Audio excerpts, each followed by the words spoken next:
நல்லா எண்ணெய் மிதக்க எண்ணெய் கத்திரிக்காய் குழம்பு எப்படி செய்யுதுன்னு பார்க்கலாங்களா? இதுக்கு நான் அடித்து சொல்கிறேன். கண்டிப்பாக சாப்பாடு எக்ஸ்ட்ரா வச்சுக்கோங்க. ஏன்னா இந்த குழம்பு செஞ்சிங்கன்னா கண்டிப்பாக எக்ஸ்ட்ராவாக சாப்பாடு தேவைப்படும்.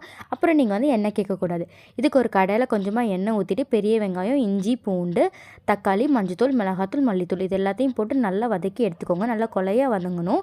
வதங்கினதும் ஆறுனதை ஒரு மிக்ஸி ஜாருக்கு ட்ரான்ஸ்ஃபர் பண்ணிட்டு 1 ஸ்பூன் சோம்பு, சீரகம், தேவையான அளவுக்கு தேங்காய் இது எல்லாத்தையும் போட்டு நல்லா பேஸ்ட்டாக அரைச்சி எடுத்துக்கோங்க. இது ஒரு சைடு இருக்கட்டும். இப்போது கத்திரிக்காவை வந்து நல்லா இந்த மாதிரி 4 சைட் கட் பண்ணி உள்ளே எதுவும் பூச்சி இல்லையாங்கிறத பார்த்துட்டு நல்லா தாராளமாக ஒரு கடாயில் எண்ணெய் ஊற்றி நல்லா வதக்கி எடுத்துக்கோங்க கத்திரிக்காவை. கத்திரிக்காய் எந்த அளவுக்கு வதங்குதோ அந்த அளவுக்கு உங்களுக்கு வந்து குழம்பு செம்ம டேஸ்டியாக இருக்கும். ஸோ நல்லா வதக்கி எடுத்துக்கோங்க. அதே எண்ணெயில் வந்துட்டு 1 டேபிள் ஸ்பூன் வந்துட்டு கடுகு, வெந்தயம் போட்டு ஒரு பெரிய வெங்காயம், கருகாப்பில், காரத்துக்கேற்ப பச்சை மிளகா இதெல்லாம் போட்டு நல்லா வதங்கினதும் நம்ம அரைச்சி வச்சுருக்க பேஸ்ட்டையும் உள்ளே சேர்த்துட்டு தேவையான அளவுக்கு தாராளமாக தண்ணி ஊற்றிக்கோங்க. அது கூட